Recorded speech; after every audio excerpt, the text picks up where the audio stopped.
The road stretched out ahead of him like it always did, endless and empty, just the way he wanted it. Marcus had been riding since dawn, and the sun was now hanging low on the western horizon, painting the sky in shades of amber and rose that most people would call beautiful. He didn't think about beauty much anymore. He thought about distance, about the space between where he'd been and where he was going, though truth be told, he wasn't going anywhere particular. That was the point. That was always the point. After everything, the only thing that made sense was motion, the feel of the bike beneath him, the wind pushing against his chest, the endless ribbon of asphalt rolling out endlessly toward tomorrow. He was 53 years old and had spent the last 15 of those years riding alone across America's back roads, hitting small towns, staying a night or two, and moving on before the people could ask questions about the ring he no longer wore or why a man his size would choose solitude. His arms were covered in tattoos, sleeves of ink that told stories he rarely shared anymore. Some of them were from his military days, before everything changed. Others were tributes to people he'd lost. Thick arms, powerful hands, a face weathered by sun and wind and the kind of grief that settles into a person's bones and never quite leaves. Most people took one look at him and crossed to the other side of the street. That was fine. He'd gotten used to being the kind of man that people feared before they had reason to. The motorcycle he rode was a 1999 Harley-Davidson Softail, a machine he'd restored himself over 3 years, pouring money and time and something that felt like therapy into bringing it back to life. The bike was his closest companion, his confidant, his escape. The leather seat was worn smooth from thousands of miles. The chrome caught the late afternoon sun as he leaned into a curve, and the engine sang its familiar song beneath him, a rumble that had become the soundtrack to his life. He'd ridden this stretch of highway before. Eastern New Mexico, the landscape so flat and so vast that it felt like the world was offering him a place to disappear. There were few other vehicles out here, and that suited him fine. A truck had passed him an hour ago. Before that, nothing but desert and sky for miles. He'd had the road to himself, which was exactly how he liked it. The solitude felt like forgiveness, even though he knew it wasn't. The sun was dropping lower when he first saw it. At first, it was just a shape on the highway ahead, something that didn't belong there. He slowed the bike, squinting into the golden light. His heart did something strange, a kind of stutter. Even from a distance, he could tell it was a dog. Small, brown, not moving much except for the shallow rise and fall of its ribs. He pulled the motorcycle off the road, the tires crunching on the shoulder, and cut the engine. The sudden silence felt enormous. He climbed down from the bike, his heavy boots hitting the pavement, and something inside him broke open just a little. He hadn't felt that sensation in years, that crack in the wall he'd built around himself, and it startled him. The dog was suffering. That much was clear from 5 feet away. Its front left paw hung useless, and the fur was matted with blood. The ribs were visible through patchy coat, the skin beneath stretched tight.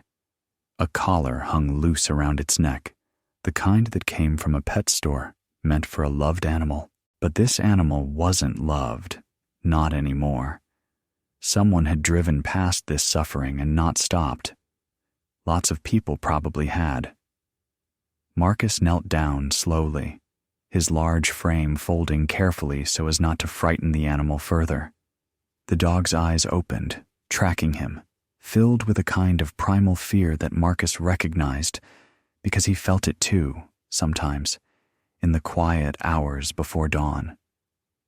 He kept his voice low and steady, the way he'd learned in the army, the way he'd used to speak to his daughter when she was small and had nightmares. "Hey there, buddy," he said. I'm not gonna hurt you. I know I look like the kind of person who hurts things, but I'm not. Not anymore. Not ever again, if I can help it." The dog's breathing slowed slightly at the sound of his voice. Marcus reached into his jacket pocket, moving slowly, deliberately. He had some beef jerky left over from breakfast. He tore off a small piece and held it out, not letting his hand get too close, letting the dog come to him if it decided to trust him. For a long moment, nothing happened. Then the dog's nose twitched, catching the scent. Hunger and fear warred in the animal's eyes. Hunger won. The dog inched forward, its movements pained, and took the jerky from Marcus's hand.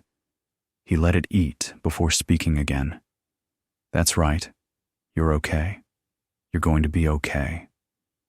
He had nothing else to offer but hope, and he knew from experience that hope was sometimes more valuable than food. Marcus stayed with the dog for nearly an hour as the sun sank lower. He gave the animal water from his canteen, pouring it into his hand so it could drink. He examined the injured paw as gently as he could, finding a deep gash and what looked like a break. The dog whimpered but didn't bite. There was something in its eyes that suggested it had already surrendered to suffering. From his saddlebags, Marcus retrieved a first aid kit he carried on every ride. He'd packed it decades ago when he was young and thought he might save people. Now he used it for moments like this. He wrapped the paw carefully in gauze, using a soft cloth to secure it, all the while talking to the dog in a low voice, making promises he meant every word of. "I've got you now," he said. "Nobody else stopped, but I did. And I'm going to take care of you. You just have to trust me a little longer." When the dog was as comfortable as he could make it, Marcus carefully lifted the animal and carried it to the motorcycle. The dog was lighter than he expected, all bone and desperation. He settled the animal in the saddlebag as gently as he could, positioning it so it could breathe easily, and then he climbed back on the bike. He should ride to the next town, to an animal shelter or a vet. That would be the logical thing to do. But Marcus had learned long ago that logic didn't always align with what was right. And besides, the dog was already half asleep against his back, the steady rumble of the engine seeming to calm it. So Marcus did what he'd learned to do in life. He followed his instincts and let the road guide him. The dog stirred in the bag as they rode, and Marcus found himself talking to it, telling it his story the way he never told anyone. He told the dog about his daughter, Sarah, how she'd been born with his eyes and his stubbornness.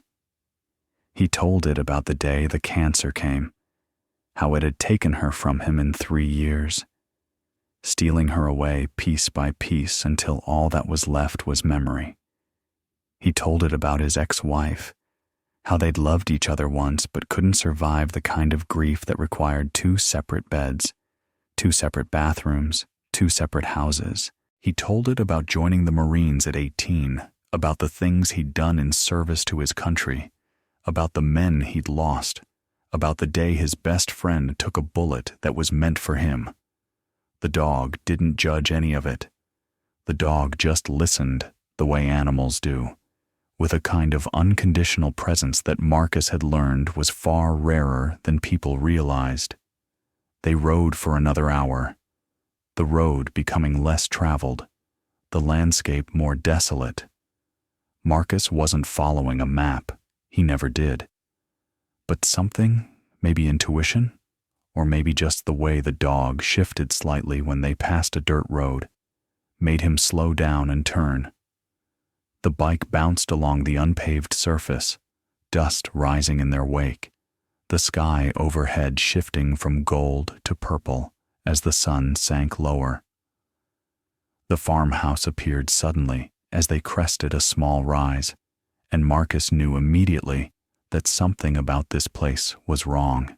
The structure was old, a 2-story colonial that might have once been white, but was now a weathered gray, peeling in long strips that hung like shed skin. The windows on the second floor were boarded up. The windows on the first floor were intact, but so dirty that you couldn't see through them. The yard was completely overgrown, weeds reaching waist-high, old farm equipment rusting in the tall grass. No cars in the driveway, no signs of life anywhere. Marcus cut the engine and sat there on the bike for a moment, listening. The wind moved through the overgrown fields. A bird called somewhere distant. Nothing else. The dog shifted in the saddlebag, and something about that movement, something about the way the animal had guided him here, made Marcus's instincts scream that this mattered, that this was important. He climbed off the bike and carefully removed the dog from the saddlebag, cradling it against his chest. The paw was warm against his ribs, the animal's breathing steady now, almost trusting. He approached the farmhouse slowly, his heavy boots crunching on the overgrown path that had once been a yard. The porch sagged under the weight of years. The door was wood, painted blue so long ago that the color had faded to something between gray and memory. Marcus knocked. The sound was loud in the silence. He waited. Nothing. He knocked again, harder. And that's when he heard it. A sound so small, he almost missed it. A child's cry, muffled by walls and distance, but unmistakable. His hand found the doorknob. It was unlocked. The interior of the farmhouse was darkness and dust. Afternoon light slipped through the dirty windows in thin columns, illuminating particles of dust that hung in the air like tiny stars. There was a smell, a complex odor of unwashed bodies, spoiled food, and something else he couldn't quite place. Something that spoke of fear and desperation and time running out. "Hello?" he called, his voice loud in the silence. "Anyone here? I've got an injured dog. I need help." A door upstairs slammed open, then another. Then he heard them, the sound of small feet moving quickly across a floor, the sound of children's voices, frightened and excited. A girl appeared at the top of the stairs. She was small, maybe 10 years old, with dark hair that hadn't been brushed in days and eyes that were far too old for her face. She stared down at him, at his tattooed arms and his leather vest and his scarred face, and her expression cycled through fear and defiance and something that looked like hope before settling on caution. "Don't hurt us," she said, her voice steady but her hands trembling. "My mom's coming back. She said she'd be back today." Behind her, Marcus caught glimpses of 2 smaller children, a boy of perhaps 7 and a girl who couldn't have been more than 4. Both of them looked at him with the kind of fear that suggested they'd learned it the hard way. "I'm not going to hurt anyone," Marcus said, keeping his voice soft and level. "I found this dog on the highway. It was injured, and I was wondering if you could help me. I need some water and some cloth to help bandage its paw." The oldest girl descended the stairs slowly, never taking her eyes off him. Up close, he could see the intelligence in her gaze, the protective instinct that had clearly fallen to her. He could see the hunger in her features, the way her clothes hung loose, the dirt under her fingernails that suggested she'd been trying to take care of things here, trying to maintain something in the face of overwhelming neglect. "I'm Marcus," he said. "What's your name?" "Emma," the girl said. "This is Michael and Lucy. Our mom is coming back. She just had to go take care of something." Marcus looked at Emma and knew, with the absolute certainty that came from having lived a life, that her mother wasn't coming back. Not today. Probably not for a long time. "How long has it been since your mom left?" he asked gently. Emma's eyes filled with tears that she refused to let fall. 3 days. 3 days, and it's going to be 4 nights. But she said she'd be back. She said she had to go to the hospital because her head hurt, but she was coming back. Michael came down the stairs and pressed himself against Emma. Lucy, the smallest one, just stared at Marcus with the focused intensity of a child trying to solve an impossible problem. "I'm going to help you," Marcus said. "All of you. But first, I need to help this dog. Can you show me the kitchen? Can you show me where I might find some water and some cloth?" Emma hesitated, and Marcus could see the calculations happening behind her eyes. She was trying to decide if this strange, large, frightening man was more dangerous than the situation she was already in. Finally, she nodded. "Okay," she said. "But if you hurt us, I'm going to call the police." "I believe you," Marcus said. "You're very brave, but I'm not going to hurt you. I promise you that." The kitchen was a study in abandonment. There were dishes piled in the sink, the water long since turned off.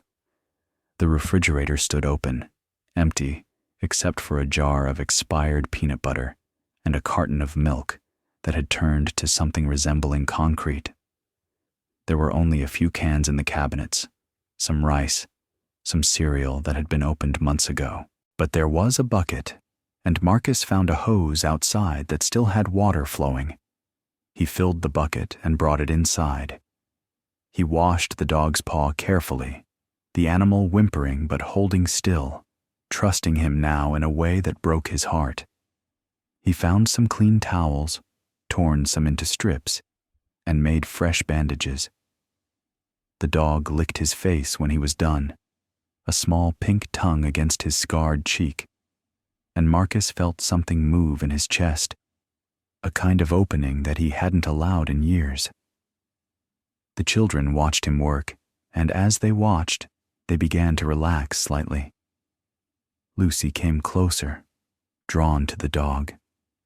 Michael watched with the protective wariness of an older sibling. Emma supervised, as if she was responsible for everything that happened in this house. "What's the dog's name?" Lucy asked, her voice so small it was almost inaudible. "I don't know," Marcus said. "He didn't come with a name, I guess.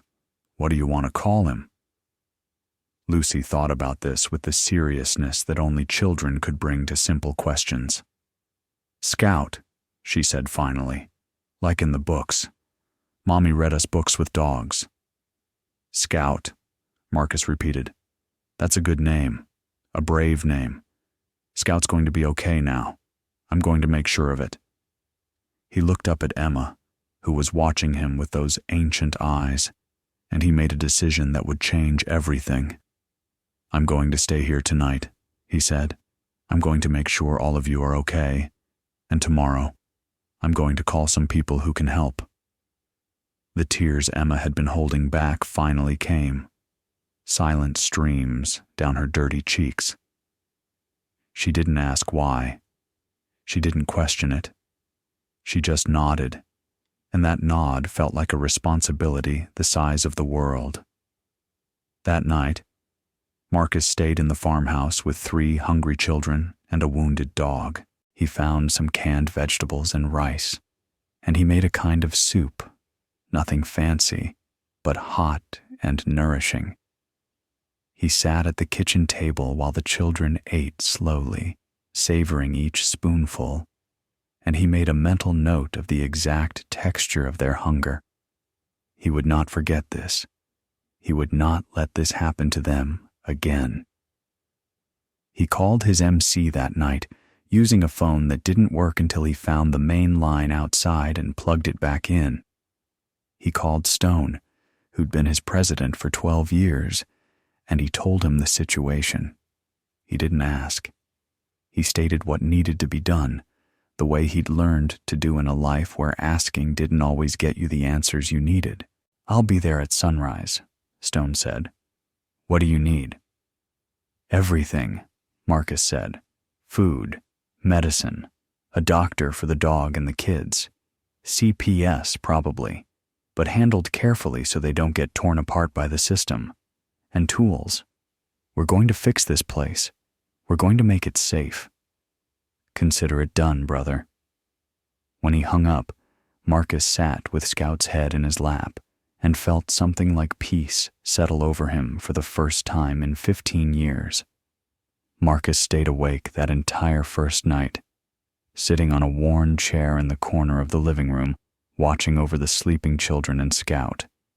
Around 3 a.m, Lucy climbed down from her makeshift bed and curled up against him without saying a word, her small form fitting perfectly against his massive frame. Michael followed an hour later, and even Emma, determined to remain vigilant, eventually succumbed to sleep with her head resting on Marcus's shoulder. Scout lay across all their feet, his breathing synchronized with theirs, as if the dog understood the sacred nature of this moment, this first time these abandoned creatures were sleeping without fear.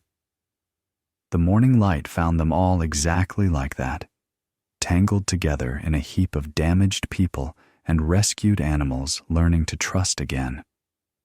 The farmhouse held its breath, waiting to see what would come next. The sound of motorcycle engines announced the MC's arrival just as the sun crested the horizon. Through the window, Marcus watched as 12 Harley-Davidsons pulled into the dirt drive, dust rising around them like clouds of possibility. The riders climbed off their bikes, and they were everything the town would fear when they heard about this, everything that would make people whisper about criminal activity and gang infiltration.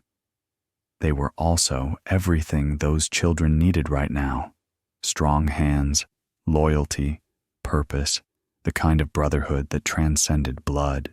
Marcus's President Stone was a man built like a granite monument, with a face that suggested he'd seen too much and survived it anyway.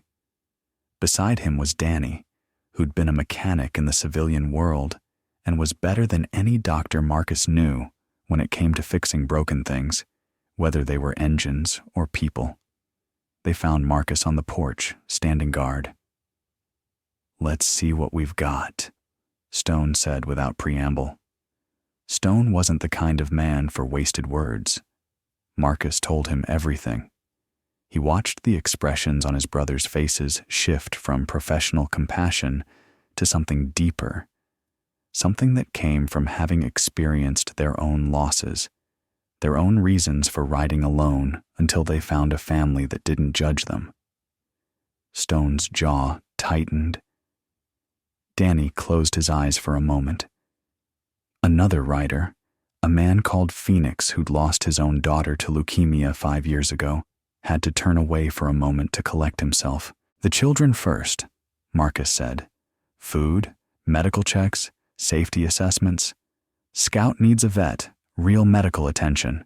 The house needs structural work, basic utilities, heat, everything." "It's done," Stone said. He turned to the other riders, who were already unloading tools and supplies from the trailer they'd towed behind Danny's truck. "Medical and comfort first, food distribution second, structural repairs third. Let's move like we've got purpose, because we do." The day became a hurricane of activity. A woman named Dr. Sarah, who was married to one of the riders and who'd made house calls to MC families more times than could be counted, arrived in a car and went straight to the children. She was gentle and thorough, examining them with a kind of tender professionalism that made even frightened children want to trust her. Michael was the hardest to examine, flinching at every touch, but Danny sat beside him talking about motorcycles and how important it was to keep your body in good working order, and eventually, Michael relaxed enough to let the doctor do her work. When Dr. Sarah came back out to the porch, she had a grim expression. "Malnutrition, possible mild dehydration, no serious injuries that I can see. They're resilient. Kids are stronger than we give them credit for. But they need to stay fed, and this situation," she trailed off, shaking her head. "They're lucky he found them." Scout was taken to a vet in the next town over, transported by Danny himself, The vet's report came back an hour later. Fractured paw, infection in the wound, but nothing that wouldn't heal with proper care. The dog would be fine. Better than fine. Scout would thrive. Scout was already thriving, in fact, the vet said. Whatever that man did, it worked. The dog was calm and responsive and showed every sign of knowing it had been saved. The work on the farmhouse began in earnest, with military precision. Stone organized the crews like a general planning operations. The roof was patched by 2 riders who moved across the tiles like they were walking on solid ground instead of possibilities. Windows were boarded up properly from the inside, then fitted with new glass by 3 others who worked with such focus you'd think they were installing windows in the White House. The electrical system, which had been dormant, was brought back to life by 2 brothers who had those particular skills and who arrived at the farmhouse with tools and knowledge and the absolute certainty that they would get power flowing through these walls. Water lines were checked and restored. The heating system, ancient but not broken, was coaxed back to life. By evening, the farmhouse had lights, had warmth, had the basic infrastructure of habitation. The children's eyes grew wider as the sun went down and lights came on inside the house, as if they'd forgotten what electricity felt like. The riders brought food in quantities that would have seemed excessive if it wasn't exactly what was needed. Groceries were stocked in the previously empty cabinets, everything from fresh vegetables to protein to simple snacks that made Michael's eyes light up. A donation to a local charity organization had resulted in a bed for each child being delivered, clean and new and fitted with soft sheets that smelled like detergent and possibilities. Blankets were hung in the second-floor windows as temporary replacements for the missing glass. Someone brought pillows. Someone else brought a small reading lamp for Emma. The townspeople noticed, of course. A convoy of motorcycle riders arriving at a farmhouse was not an event that went unnoticed in rural New Mexico. By afternoon, people had started arriving at the edge of the property, standing in clusters, watching, whispering. Marcus caught sight of them while he was helping Stone secure a new section of railing on the porch. An older woman stood at the front of the group, her arms crossed, her expression unreadable. "They're afraid of us," Stone observed. "They should be careful what they assume," Marcus replied. "We're here to help." But he knew that fear didn't care about intentions.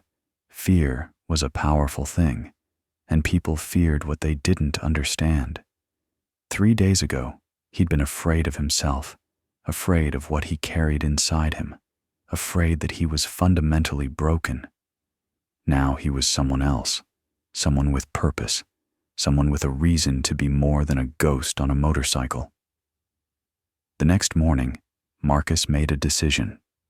He cleaned himself up as best he could, dressed in his one nice shirt instead of his leather vest, and rode into town for supplies they still needed.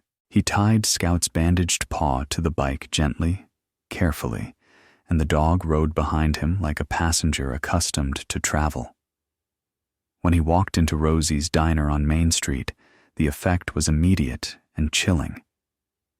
The waitress, a woman named Carol with blonde hair and wary eyes, looked up from the coffee pot, and her expression closed like a door. The handful of customers in the booths and at the counter all paused mid-bite, mid-sip, their attention shifting to this large, heavily tattooed man who'd just entered their space. "Seat yourself," Carol said coldly, turning away. Marcus chose a booth near the window, the one where he could see the street and keep an eye on Scout tied outside. He settled onto the cracked vinyl seat and picked up a laminated menu that had seen better days. Around him, the silence was oppressive. An old man at the counter stared at him with undisguised suspicion. A mother pulled her son's chair closer to her. A couple stopped talking mid-conversation. "What can I get you?" Carol appeared at the table, her pen poised, her face a mask of professional hostility. "I need to feed some children," Marcus said. "How many people does your lunch special feed?" "Why?" Carol's jaw tightened. "Because they're hungry," Marcus said simply. "I'll take 8 of the specials, and whatever protein you have the most of. Chicken, beef, pork, double portions, and milk. A lot of milk." Carol stared at him like he'd grown a second head. Around him, the diner's patrons leaned in slightly, straining to hear. "The special is $3.99, Carol said slowly. "I know. Ring it up." While Carol disappeared into the kitchen, a woman approached the table. She was older, maybe 70, with silver hair and eyes that had seen real suffering and learned compassion from it. She slid into the booth across from Marcus without asking permission. "I'm Martha," she said. "I own this place. Who are you, and why are you asking for so much food?" Marcus met her gaze, and something in his expression must have told her something true, because her expression softened slightly. "My name's Marcus. There are 3 children in a farmhouse about 5 miles outside town. Their mother left 3 days ago and didn't come back. They're hungry. They're scared. Someone needs to help them." Martha's hands, which had been folded on the table, suddenly trembled. "Where's this farmhouse?" "The old Hendricks place, down Quarry Road." Martha closed her eyes for a moment. "I've been trying to get someone to check on that property for months. I drive past sometimes and it looked wrong. But it's not on my land, so I never pushed it. My God. How long did you say?" 3 days minimum, probably longer." Martha stood up.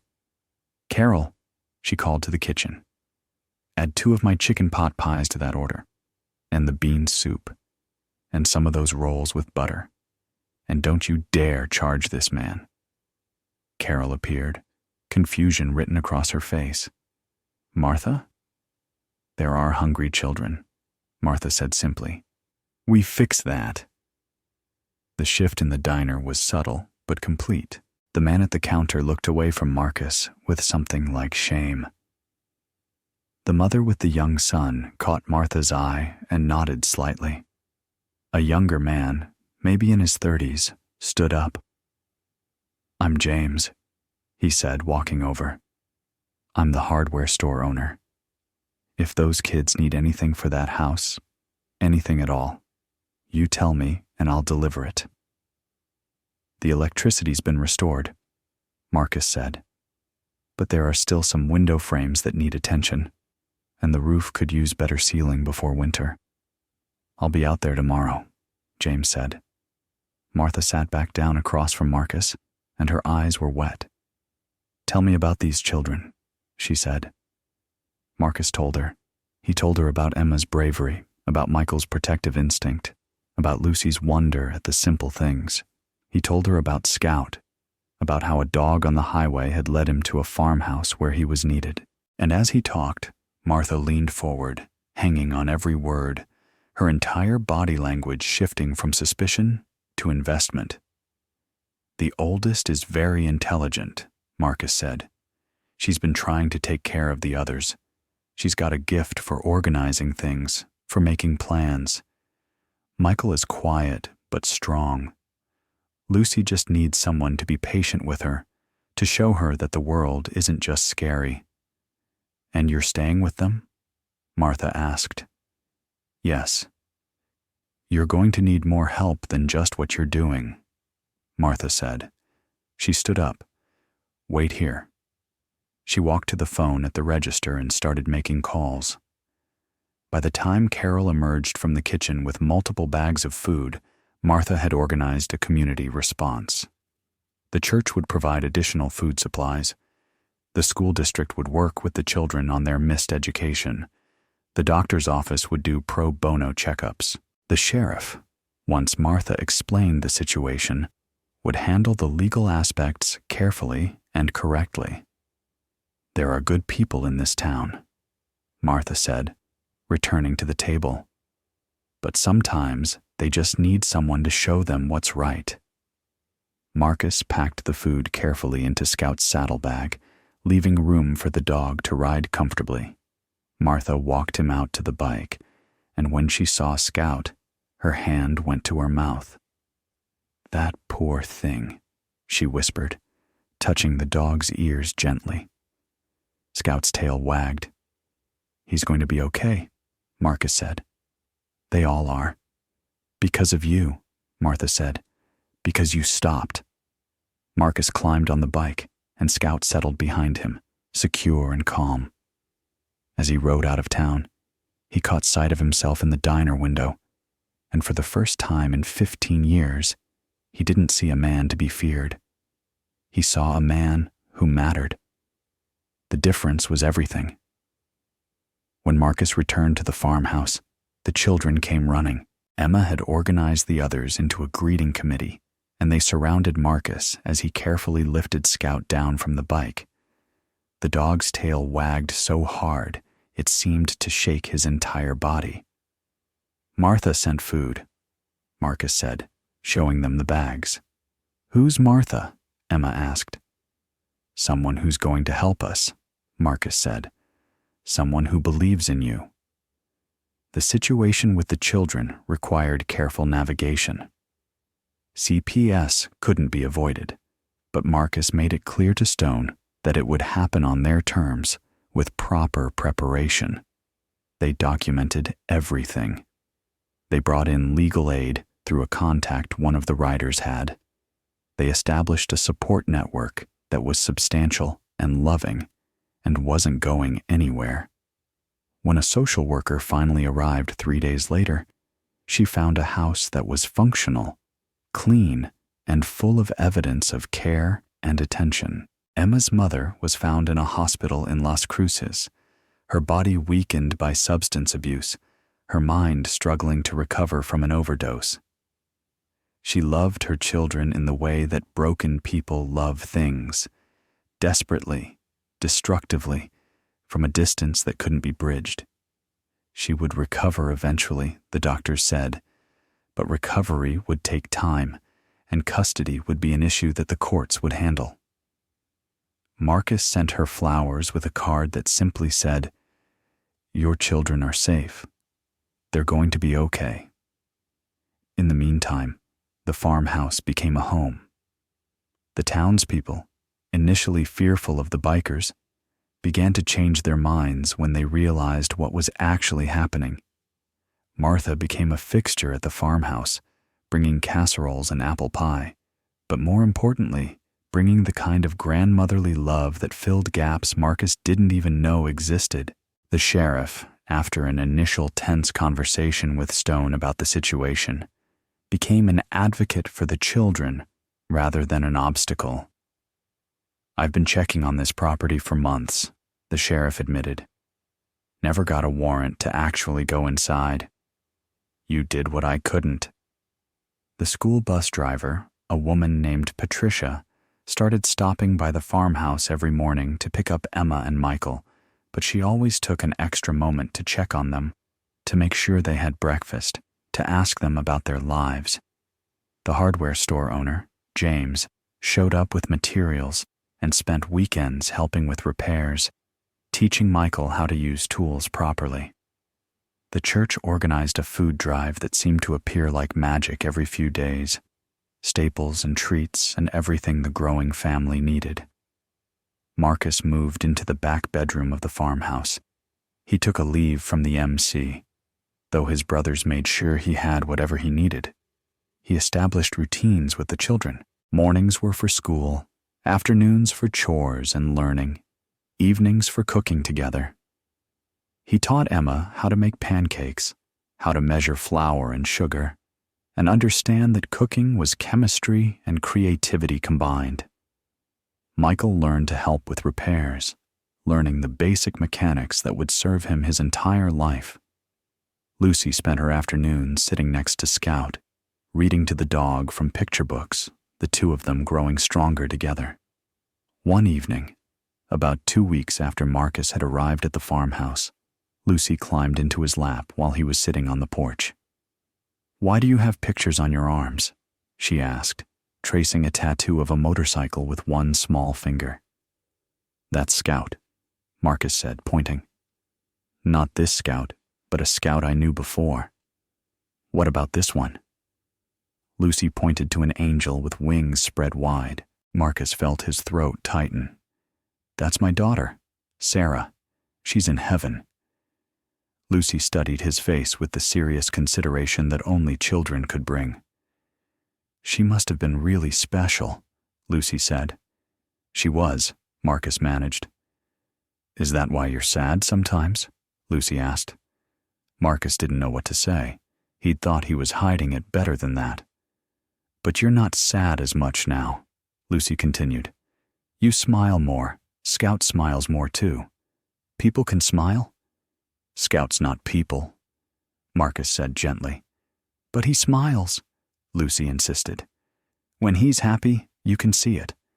Just like you." Marcus held Lucy close, and he felt something shift inside his chest. The grief was still there, would always be there. But it was no longer the only thing. It was sharing space with this child's wisdom, with her ability to notice that he was healing. Michael approached shyly, holding a wrench. "Can I help you fix the porch?" he asked. Marcus had been planning to fix a loose board, nothing urgent, but this small boy, traumatized and cautious, was asking to participate. Marcus nodded, and Michael climbed down beside him and Scout, the three of them working together in the fading light. Michael's hands were small, but they were steady, and as they worked, Michael began to hum. Lucy joined in, her small voice adding a harmony that made even Scout's ears perk up. Emma came out to watch, and eventually sat beside them with a book, reading silently while the others worked and sang. Emma, over the course of weeks, began to smile more. She still carried responsibility, but it was the healthy kind now, the kind where she was helping because she wanted to, not because she had to. Michael stopped flinching at loud noises. When Danny brought his motorcycle around to teach him about engines, Michael's eyes lit up with a wonder that suggested hope for his entire future. Lucy's vocabulary expanded exponentially, and she told Marcus that he had the nicest face she'd ever seen, even with all the scars, especially because of the scars, because they meant he'd survived hard things and was still kind. Scout, recovered from his injuries, became the emotional center of their little family. The dog slept between the children at night, anchoring them, reminding them that they were safe. The dog followed Marcus through his days, sitting beside him while he worked, offering the kind of unconditional presence that no human could quite replicate. Scout became the living symbol of the fact that broken things could be fixed, that loyalty could survive abandonment, that love could grow from the darkest circumstances. 3 months into the arrangement, Marcus sat in the county courthouse and testified on behalf of himself, becoming the children's foster parent. He wore clean clothes and had tried his best to look respectable, but the judge's eyes still landed on his tattoos, his scarred face, his calloused hands.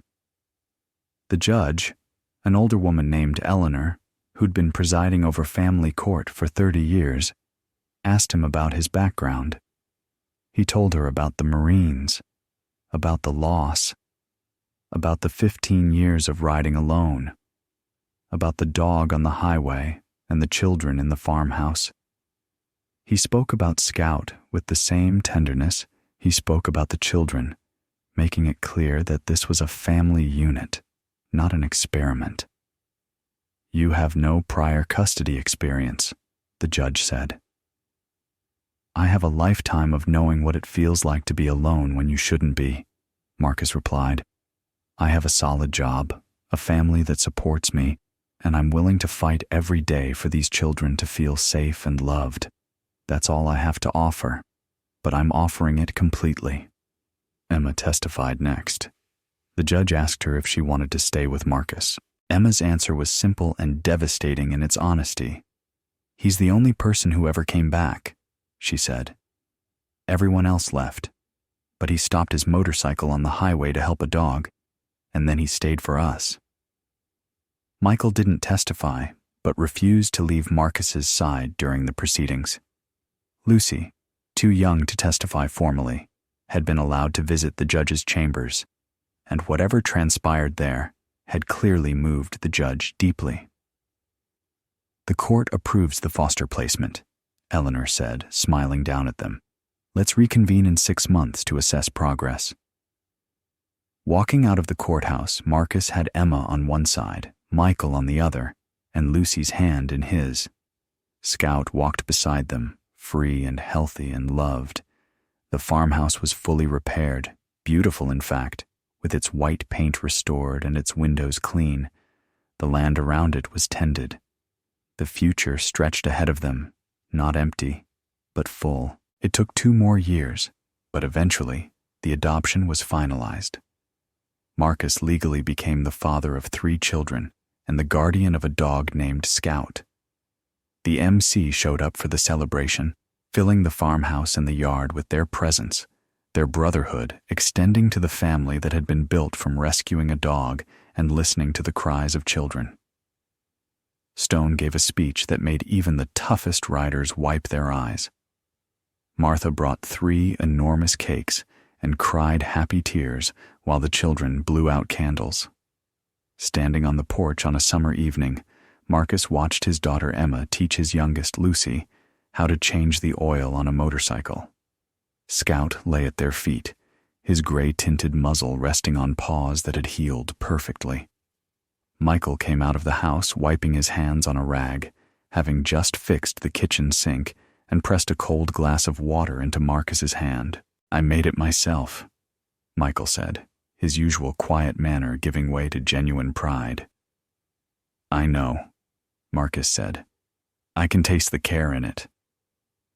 Michael smiled at him with a confidence that only came from being certain you were loved back, and Marcus felt that familiar crack in his heart, the one that had started the moment he saw Scout on that highway and had never quite closed.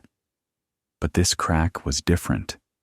This one was letting light in, healing him from the inside out. The dog on the highway, the children in the farmhouse, the brothers on their motorcycles, the community that had come around, Martha who brought casseroles and became the grandmother these children needed, the court that had seen past his appearance to his intentions. All of it had led to this moment, a moment where he was no longer defined by the people he'd lost or the things he'd survived, but by the family he'd built, the love he'd allowed back into his life, the refusal to accept that a man with his face and his past couldn't be the kind of father those children deserved. The sun set over the farmhouse, casting everything in golden light. And Marcus thought about all the people who'd passed that injured dog on the highway. All the people who'd made assumptions about him when they saw him in the diner or on the street. All the people who'd judged a book by its cover and nearly missed the most important story of their lives. He thought about how the smallest choices, the decision to stop for a wounded animal, could change everything. He thought about how Emma had been right. He had come back. He'd come back every single day, not because he had to, but because he'd finally found the thing he'd been searching for across 15 years of empty highways. Emma looked up from the motorcycle and caught his eye, grinning. Scout's tail wagged. Michael called from inside the house, asking if Marcus wanted iced tea. Lucy ran out of the farmhouse and threw her arms around his neck, sticky from helping Martha prepare dinner. He thought about all the people watching his story unfold on their screens, people who would see him and judge him initially, people who would wonder what a man like him could possibly have to offer. He thought about the viewers who would see Scout on the highway and ask themselves what they would have done. Would you have stopped? Would you have taken the time? Would you have been brave enough to care? That decision, that single choice to stop and help, had changed everything. Not just for Scout, not just for the children, but for Marcus himself. "Come on, Dad," Emma called from the yard, using the word that had taken months for her to feel comfortable saying. "We're almost done here." Marcus stood, Scout rising beside him, and walked toward his family. The farmhouse glowed warm against the darkening sky. Motorcycles lined the driveway from his brother's regular visits. Martha's car was parked out front because she came for dinner most Sundays now, bringing pies and stories and the kind of consistent love that older people sometimes offered so freely. And as he walked toward them, his shadow stretching long in the sunset, Marcus realized that the man he'd been before that dog on the highway felt like a character from someone else's story. The man he was now, the one walking toward his waiting family, the one who had chosen to stop and then chosen to stay, the one who had learned that redemption wasn't about erasing the past, but about building a future worthy of the grief he carried. That man was finally home. Behind him, the road stretched out empty and endless, the way it always had. But Marcus was no longer looking at that road. He was looking at the faces of his children, the loyal presence of Scout, the lights of home calling him forward. The emptiness he'd sought for so long had been filled, not with the roar of a motorcycle engine, but with the laughter of children and the simple, profound grace of being needed. One morning, as the sun painted the eastern sky in shades of pink and gold, Marcus sat with his morning coffee on the farmhouse porch. Scout lay at his feet, one paw draped across Marcus's boot. Inside, he could hear the sounds of the children waking up, of Lucy calling out that she'd had a good dream, of Emma already making a mental list of the day's activities, of Michael's quiet shuffle as he got ready. These sounds, so ordinary to most families, felt like miracles to Marcus. They were proof that abandoned things could be rescued, that broken families could be rebuilt, that a man who'd spent 15 years running could finally stand still. The MC had called the day before, checking in as they always did. Stone wanted to know if Marcus needed anything, if the children were doing well, if the farm was holding up. "Better than I deserve," Marcus had told him. Stone had laughed, that deep rumble that meant he understood exactly what Marcus meant. Brotherhood wasn't just about riding together or facing enemies together. It was about knowing when one of your own had found something worth staying still for. Martha had brought a pie the previous Sunday, as she did almost every week now. But this time, she'd brought her granddaughter, a girl about Emma's age, and the two of them had hit it off immediately, talking about books and horses and the future in the way young girls do when they've decided they're going to be friends. Martha had watched them with tears in her eyes, then pulled Marcus aside. "You saved more than those children," Martha had said quietly. "You saved yourself, and you helped this whole town remember who we're supposed to be." "I just stopped," Marcus replied. "Exactly," Martha said. "You stopped when everyone else kept going. That's what heroes do." Marcus hadn't thought of himself as a hero. He'd thought of himself as broken for so long that it was still hard to believe he could be anything else. But Emma had started calling him Dad. Michael had learned to laugh. Lucy had stopped having nightmares. Scout played with the children without fear.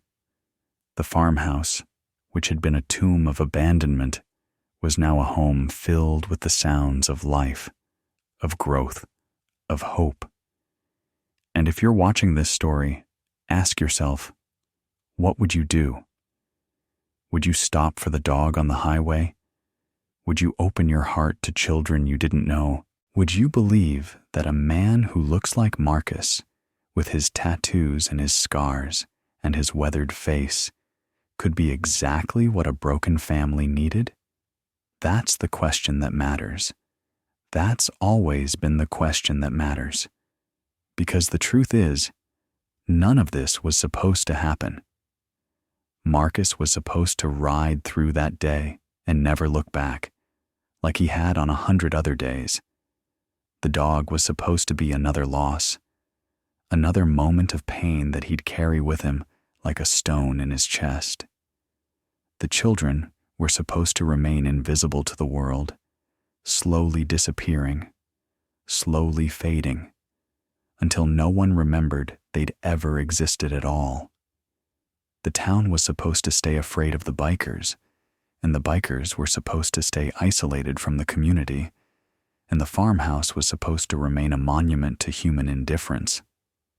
But Marcus stopped, and that one decision created a ripple that spread outward in ways he could never have predicted, because sometimes the most important things in life aren't found on the highway ahead of us, stretching toward a tomorrow that never quite arrives. Sometimes they're waiting in an abandoned farmhouse, crying for someone to care. And sometimes all it takes is one person brave enough to hear that cry, strong enough to stop running, and kind enough to stay.